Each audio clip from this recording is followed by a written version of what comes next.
기도하면서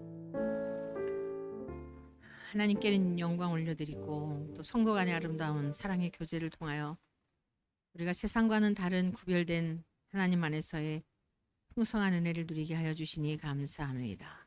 오늘 이 시간에는 사랑하는 복원들에게 나누어줄 귀한 양식에 대해 먼저 배우고자 합니다. 깨닫게 하여 주시고 풍성한 은혜를 누릴 수 있게 하여 주옵소서. 예수 그리스도의 이름으로 기도드립니다. 아멘. 금주에 여러분들이 함께 나누실 주제는 연합해야 할 자들에 관한 말씀입니다. 본문 말씀은 디모데후서 2장 22절에서 23절까지의 말씀이고요. 함께 나눠볼 내용은 영적으로 영적으로 이렇게 소통이 잘 되고 또 누구를 만나면 위로가 되고 그리고 그 사람과 만나면은 이렇게 신앙도 자라가고 이러한 믿음의 그 동역자가 있는지 형제나 자매가 있는지 함께 나눠보시면 좋겠어요. 또 반대로 이상하게 만나면은 그냥 골치 아프고 피곤하고 이런 관계도 있거든요. 아마도 여러분들이 지나온 날들 그러니까 오늘의 이 시점으로 봐서 거슬러서 과거로 갔을 때 믿음의 생활이 여러분의 믿음이 자랐다 자라지 않았다. 믿음이 현재를 기점으로 해서 이전하고 지금하고 여러분 스스로 평가해 볼 때 자랐다 자라지 않았다. 두 분만 자랐어요? 두 분 안 자라셨어요? 자라야지 정상이에요. 안진뱅이 신앙은 골치 아파요. 진짜로. 아기들도 자꾸 자라야지. 아무리 예뻐도 계속 예쁘다고 아빠들이 아우 또 크지 말고, 이건 굉장히 좋은 이야기가 아니에요. 커야 돼요. 속색이더라도 사춘기가 오더라도 커야 되죠. 신앙도 마찬가지예요. 그래서 여러분들이 이전에는 이 친구를 만났을 때에 별로 갈등이 없었고 그냥 같이 어울렸고, 그런데 어느 순간부터 이 친구가 대화가 막히고 뭐 좀 답답하고 또 그러다 보니 내가 이 친구를 만나야 할 의미가 있나 없나라고 물음을 던지는 그런 그 어떤 대상이 있다 없다. 이해를 잘 하셔야 돼. 그러니까 옛날에 과거로 돌아갔을 때는 이 친구하고 대화하는 것이 뭐 그렇게 거리낌이 없었어요. 그냥 뭐 재미지고 뭐 그러고 이랬는데 어느 순간부터 이 친구하고 얘기를 하면 뭔가가 막히는 게 있고 의미를 묻게 되고, 내가 이 친구하고 만나야 될 이유가 뭐지? 그러면서 썩 유쾌한 만남이 아닌가, 뭔지 모르지만 대화가 잘 안 되고 막힘이 있고 하는 이런 친구가 있다 없다. 네, 그게 정상이에요. 그러면 그 이유는 뭘까요? 왜 그런 걸까요? 가치관이 다르고. 그렇죠.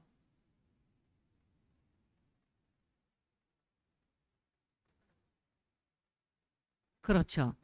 그러니까 영적으로 안 맞는 거예요. 그럼 옛날에는 잘 어울리고 이렇게 별로 없고 문제도 없고 이렇게 그랬다는 건 무슨 뜻이죠? 같았다는 거예요. 같았다는 거죠. 그래서 여러분들이 점점 이렇게 정말 만나야 될 사람 만나면은 내 신앙도 자라가고, 이렇게 헤어져서 시간이 길어도 피곤한 줄 모르고, 영적인 그 소통이 되는 분들의 특징은요, 아무리 오래 얘기를 해도 피곤하지 않아요. 그 에너지가 서로 전달이 돼가지고 굉장히 행복해요. 서로 피차간에.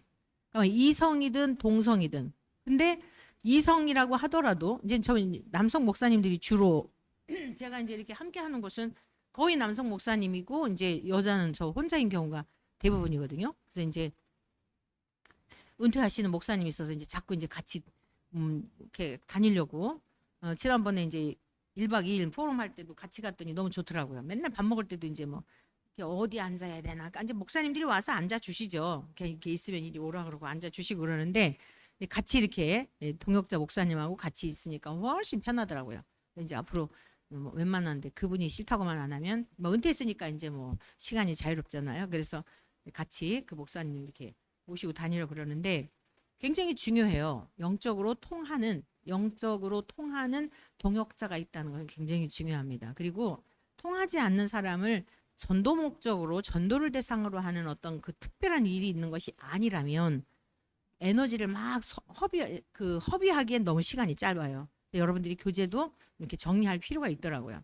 많은 시간들을 주어진 24시간 내가 실제로 밖에 나가서 쓸 수 있는데 생활하고 그 몇 시간 그 시간을 불필요한데 내가 선교적 삶으로 이 사람 만난다라고 하는 것이 아니라고 한다면 그런 것들을 좀 이렇게 정리할 필요가 있다. 자, 이 내용을 좀 나눠보시면 좋겠고요. 인간은 사회적 동물인 건 뭐 우리가 다 아는 거죠. 혼자 살 수 없다는 거죠. 그래서 어디를 가든지 관계가 형성이 돼요. 어디를 가든지.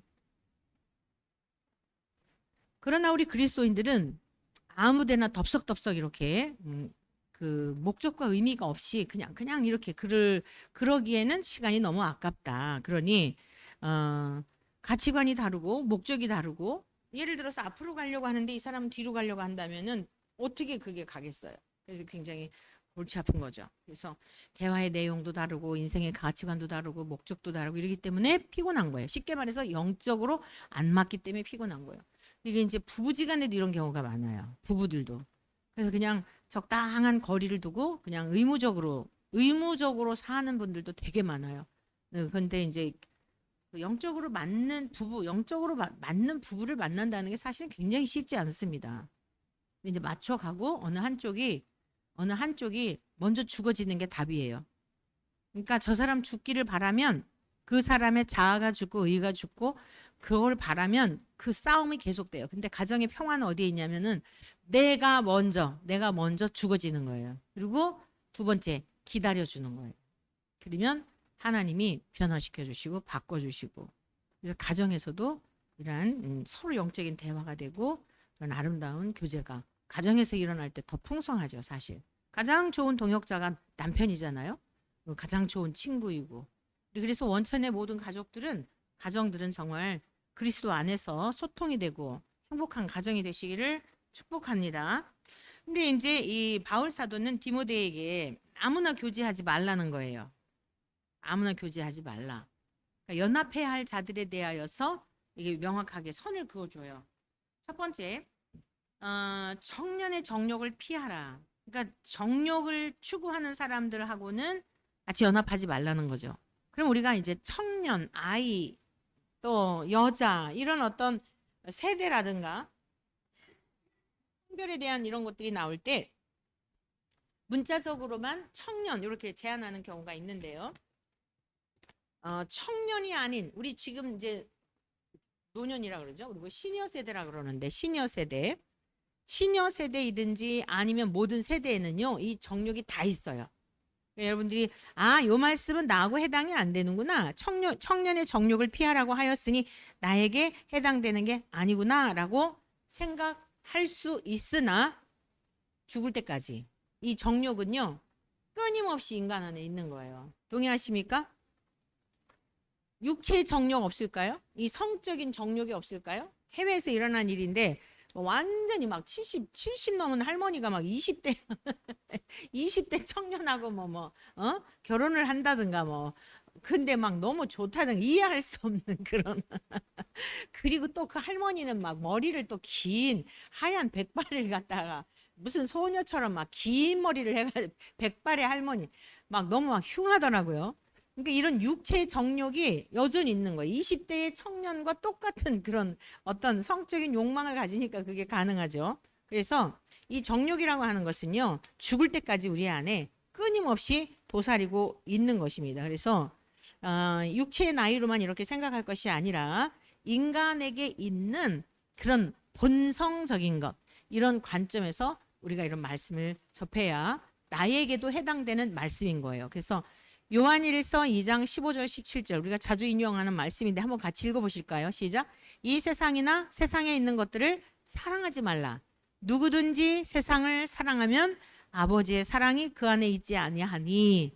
그러면서 세상에 있는 것을 사랑하지 말라는 거예요. 세상에 있는 게 뭐냐라고 하면서 세 가지로 답을 주고 있어요. 이 세상에 있는 모든 것이 육신의 정욕. 잘 먹고 잘 입고 육신을 좀 더 편안하게 하고 그래서 서 있으면 앉고 싶고 앉으면 눕고 싶고 누우면 자고 싶다 그러잖아요. 육신의 정욕은 끊임없이 있는 거죠. 그러면 육신의 정욕 안에는 여기 성적인 욕망, 또 식욕에 대한 거, 수면욕에 대한 모든 것들도 다 포함이 돼요.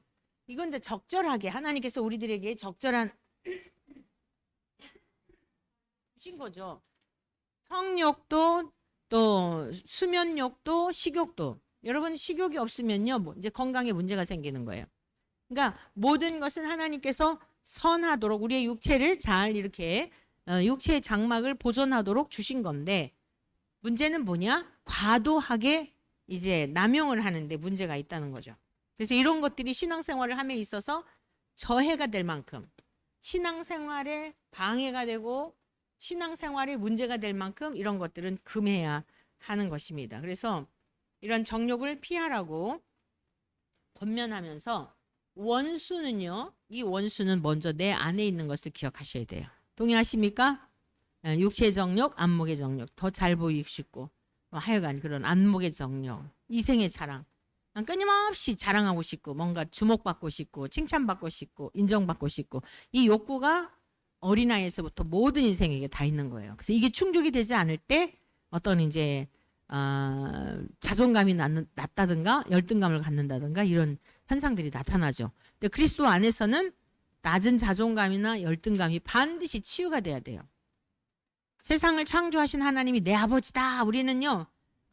금수저가 아니에요. 금수저가 아니고 다이아 정도도 아니에요. 최고 좋은 게 뭐죠? 최고 좋은 게 뭘까요? 수저 중에 최고 좋은 게 뭐예요? 네? 은수저? 금수저. 금수저라 그러죠. 근데 요즘은 또 뭐라고 그러던데. 아무튼 우리는 그것과 비교가 되지 않는 세상 만물의 주가 되시는 하나님의 자녀임에 대한 이 자부심을 갖게 될 때에 우리의 열등감이나 낮은 자존감이나 이런 것들로부터 벗어날 수 있어요. 자, 그래서 연합해야 될 자들이 누구냐? 먼저 너 자신이 청년의 정욕을 피해라. 네가 좋은 믿음의 동역자를 만나고 그러려면 내가 먼저 그런 사람으로 우리가 준비되어져야 돼요.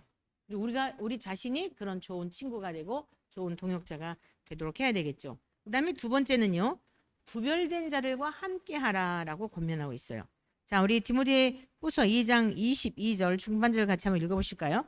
주를 깨끗한 마음으로 부르는 자들과 함께 그랬어요. 의와 믿음과 사랑과 화평을 따르라. 이렇게. 자, 주를 깨끗한 마음으로 부르는 자들은 예수 그리스도를 믿어 회개하고 죄사함 받은 정결한 자들을 말하는 거예요. 예수 그리스도를 믿어 구원함을 얻은 자들은 우리의 속사람이 날로 깨끗해질 수밖에 없어요. 오늘 오전 예배 시간에도 말씀드렸지만 우리가 다 오뚜기처럼 넘어져요. 미운 생각도 들어요. 똑같아요. 어떨 때는 좌절도 생기고 절망도 생겨요. 근데 그 시간이 오래 머물지 않고요. 점점 시간이 단축되어져요. 우울감이 오는 것도 있어요. 있을 수 있어요. 누구라도 죽을 때까지. 근데 그러한 시간들이 점점 단축돼지면서 항상 기뻐하고 쉬지 말고 주님과 교제하고 범사에 감사한 삶이 가능해져요. 할렐루야. 그러니까 우리가 예수님 믿는다 그래서 완전하라고 그랬다고 말씀하셔가지고 뭐 화도 안 내고 막 성내지도 않고 막 천사처럼 갑자기 그런 거 아니에요. 화도 내기도 하고 성이 불끈불끈 솟기도 하는데 이전하고는 확실히 다른 거예요. 10번 했던 행동들이 8번, 7번, 5번 줄어들어요. 왜냐? 왜 그럴까요? 왜 줄어들까요? 자아가 죽어져서. 또 왜 점점 줄어들까요? 막 불끈불끈 성질이 났어요. 막 남편한테 성질을 냈어요. 근데 그 횟수가 점점 줄어들어요. 누가 뭐라고 해서가 아니라. 왜 그럴까요?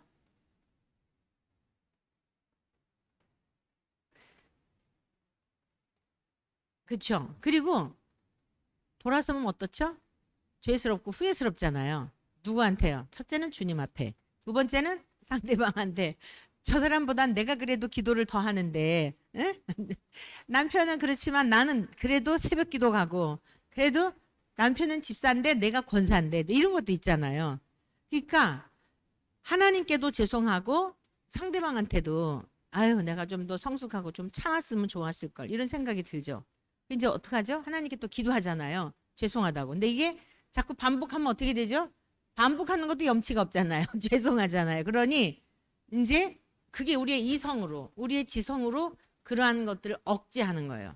내가 이게 자꾸 반복해서 회개하고 또 뭐 잘못했다 그러고 막 너무 하나님 앞에도 죄송하고 이게 참 채심도 그렇고 그래서 그런 행동들을 점점 줄여가는 거예요.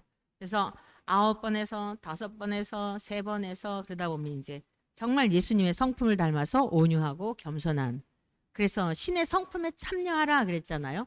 오늘 성부 하나님께서도 아브라함에게 하신 말씀이지만 성자 예수님께서도 내가 하늘에 계신 아버지께서 온전하신 것 같이 너희도 온전하라 라고 말씀하셨고 예수님은 온전의 모범을 보이셨어요.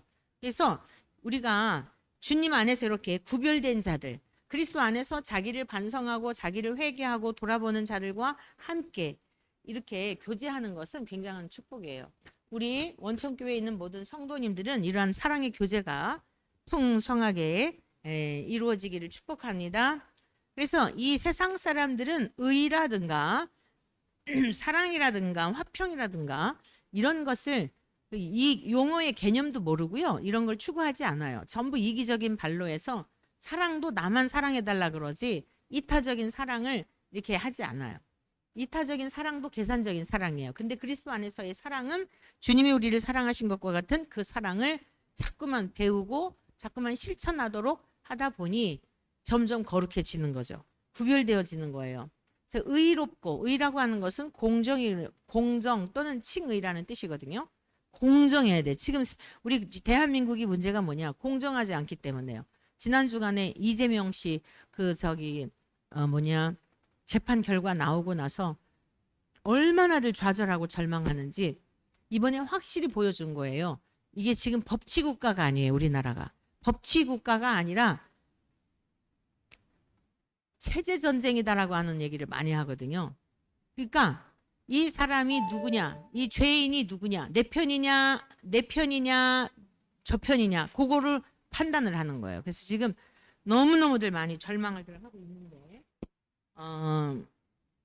그리스도인들은 만나는 사람, 우리가 교제하는 사람, 먼저는 여러분 목장의 리더인 여러분들이 그런 하나님의 말씀에 근거하여서 구별된 이러한 삶을 살아내게 될 때에 또 자꾸만 그런 분들이 옆에 이렇게 붙게 돼 있어요. 그래서 아름다운 그리스도인으로서의 사랑의 교제와 또 예수님께서 화평케 하심으로 화목제물이 되셨잖아요. 우리들 또한 그런 화평을 도모하는 일을 하게 되는 거죠. 그다음에 세 번째는 어리석고 무식한 변론을 버리라는 거예요. 그리스도인의 삶의 터전은 세상이죠.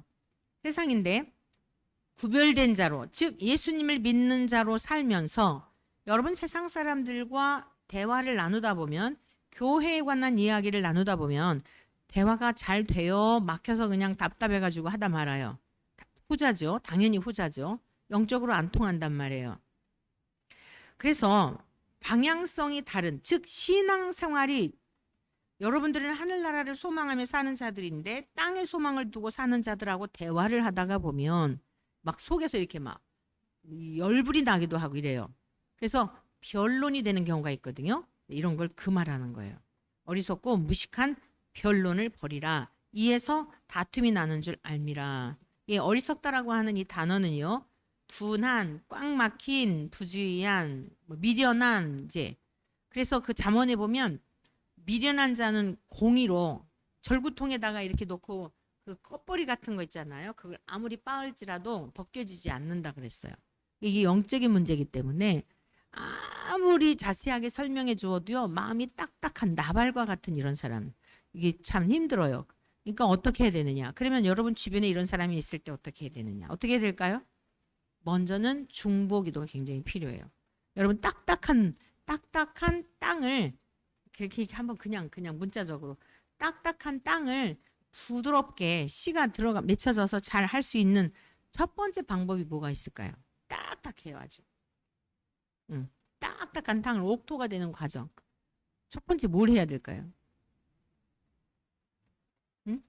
이게 너무 지금 딱딱해요. 그래서 씨를 뿌려봤자 통통 다 띄어요. 스며들 수가 없어요. 뭐가 가장 먼저 필요하죠? 물이 필요하죠. 물이 필요해요. 그러니까 두 가지 의미로 물은 곧 성령을 의미하기도 하고 말씀을 의미해요. 그러니까 여러분들이 그냥 말씀이 능력 있는 거지 우리가 능력 있는 게 아니거든요. 우리가 능력 있는 게 아니에요. 주의 말씀이 능력이 있어서 말씀이 운행하시면서 말씀이 하시는 거예요. 그러니까 논쟁은 하지 않더라도 이 사람하고 교제를 안 할 수는 없다. 그렇더라도 왠지 특히 부부지간에 그렇겠죠. 영적으로 안 통하는 부부가 그렇겠죠. 아예 담싸놓고 얘기 안 하고 이러고 살 수는 없잖아요. 영적인 것만 해가지고. 그러니까 가끔씩 한 말씀 툭툭 던지는 것.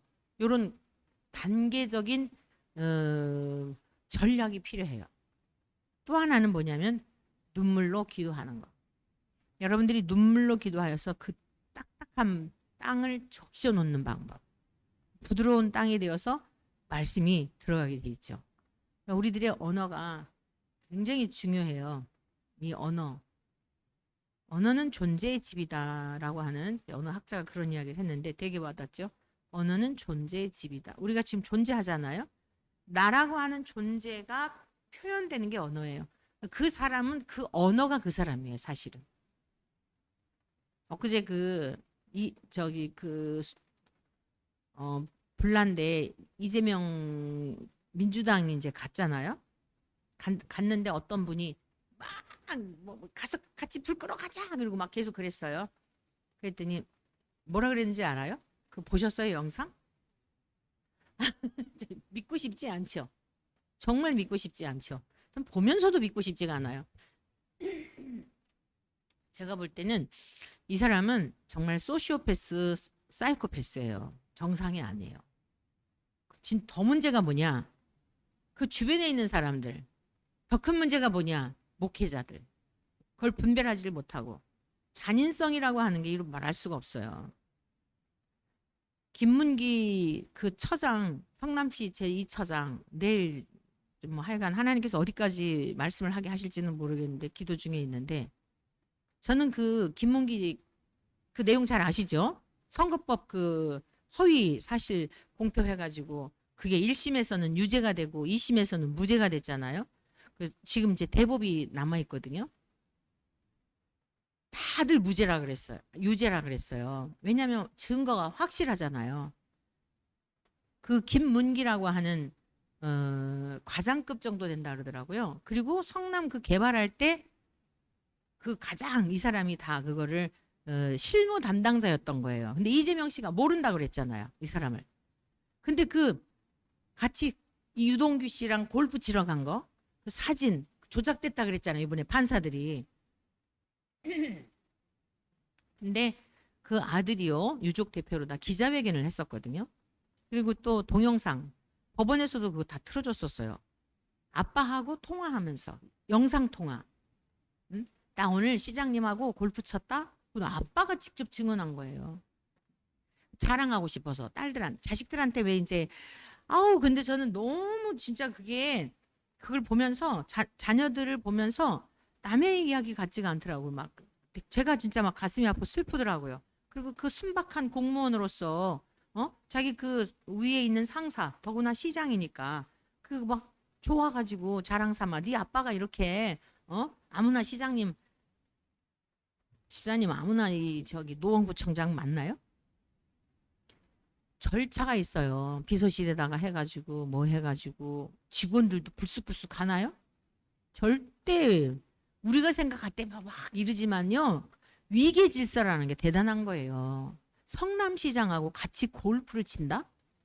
자기가 모른다? 말이 안 되는 거거든요. 그거를 또 이재명 씨 편을 들어줬다? 그 사진이 확대했더니 그게 확대된 게 조작이라는 거예요. 지금 나라가 이 지경까지 된 거예요. 그 어머니는 1심에서 유죄 받고 나서부터 뭐 식사를 하고 뭐 잠을 제대로 주무셨다나 80 노모가 계시더라고요. 부인은 지금 떡볶이 가게 같은 데서 알바하고. 아우 정말 금수와 같은 사람이에요. 오죽하면 자기 형도 글쎄 정신병원에 그렇게 넣고 그랬겠어요. 자, 딱딱한 밭은 인력으로 정말 안 돼요. 지도자들이 그런 사람들이 지도자가 되면 다 고통을 받아요. 이 사람이 평범하게 살 거면 우리가 뭐 신경 쓸 일이 없어요. 근데 대통령이 되겠다고 하니까 막아야 되는 거죠. 그 이제 폐해가 국민들에게까지 다 미칠 거기 때문에. 어리석고 무식한 변론. 여기서 이제 어리석다라고 하는 것은 그런 의미, 부주의한 꽉 막힌 이런 건데, 무식하다라고 하는 것은 뭐냐면 지시를 받지 않는 거예요. 그러니까 하나님의 말씀이 근거가 되지 않고 자기의 사상이나 소견이나 자기의 가치관이나 이런 걸 가지고 하나님의 말씀을, 변론은 토론의 의미거든요. 하나님의 말씀을 자꾸 그러는 사람들이 있어요. 저희 제자 중에도 그런 아이가 있었어요. 그냥 계속 자기 얘기만, 중학교 때 중학생 시절에 이제 그 학생이 중학생들일 때 가르쳤던 아이들인데, 만나면은 막 그냥 공허하기만 하고 피곤하기만 해요. 이런 거 피하라는 거죠. 1년에 뭐 그래도 한 번씩 이렇게 찾아오고 했었는데, 제가 나이가 들어가니까요, 막 의미가 없더라고. 너무 피곤하더라고요. 그 아빠가 그 동아일보 기자였는데, 이게 막 언변이 워낙 좋았어요. 중학교 때부터. 아우, 근데 너무너무 피곤하고 변론하려고 기독교에 대해서 막 개독교라 그러고. 여러분, 그래서 우리 이제 이런 그 어리석고 무식한 변론을 하는 지금 믿음의 아들 디모데에게 이러한 것들에 대해서 그 권면하고 있는 거예요. 성경 말씀이 중심이 되지 않고 탄한 그런 어리석고 무식한 변론, 배우려 하지 않고 자기의 사상과 주관으로 자꾸만 논쟁하려고 하는 이런 일들은 거기에 구태여 그렇게 말려들 필요가 없다, 그런 얘기입니다. 그래서 여러분, 목원들이 또 사회생활 하면서 이게 좀 매우 중요한 부분들이기 때문에 그래 하시고, 가족 간에 있어서의 꼭 이거는 뭐 헤어질 수 있는 게 아니잖아요. 그러니까 가족과 영적으로 안 통할 때는 어떻게 되느냐, 말씀은 권세가 있기 때문에 막 설교하듯이 그러지 않더라도 툭툭 기회될 때 나 먼저 무엇을 해야 돼요? 정말 눈물의 기도로 저 딱딱한 마음, 굳은 마음, 완고한 마음을 풀어주시도록 기도밖에 없어요. 그러면 하나님께서 하나님의 때가 이르러, 아브라함을 보시고 롯을 권고하셨잖아요. 롯이 구원받은 거 아브라함 때문이에요. 그 한 사람의 중풍병자가 4명의 친구들이 예수님께로 데리고 왔기 때문이에요. 여러분들의 역할이 목장의 리더로서도 중요하고 가정에서도 여러분 친인척 가운데 연약한 자들에게 중요한 일이 바로 우리가 그런 사명이 우리에게 있기 때문입니다. 결론입니다. 그래서 사람은 누구를 만나서 듣고 보고 배우는가 매우 중요해요. 좋은 믿음의 동역자를 만나서 은혜로운 이야기를 나누면 그 은혜가 배가 됩니다. 그리고 함께 나눈 이야기가 서로 자라가요. 자기도 자라가지만 듣는 이들도 자꾸 자라가게 되고, 하나님이 또 존귀한 자로, 같은 동창일지라도 영적인 권위가 있는 친구들은 달라요. 내가 막 권위를 이런 걸 하질 않아도 그 말씀이 권위가, 우리 안에 계신 주님의 말씀이 권위가 있기 때문에 이렇게 구별된 이런 모습들로 뭐 사람들이 내가 그리스도인이라는 얘기를 안 해도 그렇게 비춰지는 거죠. 불필요한 논쟁이나 불신앙적인 이야기, 이런 것들로 쓸데없이 시간을 소모하지 말아라. 말을 하는 것도, 교제를 나누는 사람들도 믿음 안에서 행하도록 서로 주의하는 것. 너무 친하다가 보니까, 허물없이 하다가 보니까 좀 그런 또 실수할 수도 있거든요. 친한 사람일수록 더 예를 갖추는 게 중요해요. 교회 안에서 목원들끼리도 친하다 그래서 너무 또 도를 넘는, 선을 넘는 이런 관계 하지 않도록 서로 예의를 잘 지키면서 아름다운 사랑의 교제가 이루어져야 하겠습니다. 자, 결단하기인데요. 세상의 것을 열망하는 마음으로부터 아직 누구에게나 다 그런 게 있거든요. 자유할 수 있는 믿음과 나 자신이 그리스도 안에서 복된 만남의 통로가 되고, 그러한 관계가 형성이 될 수 있도록 함께 기도하고 마치시면 되겠습니다. 마치는 기도 드리겠습니다. 하나님 아버지, 아직도 제 안에 있는 세상에 대한 헛된 욕망으로부터 자유하게 하옵소서. 목장의 목자와 목원이 그리스도 안에서 온전히 하나 되게 하시고 그 힘과 능력이 세상으로 뻗어갈 수 있도록 은혜를 베풀어 주옵소서. 주 예수 그리스도의 이름으로 기도드립니다. 아멘. 네, 이상으로 마치겠습니다. All my days I've been held in your hand.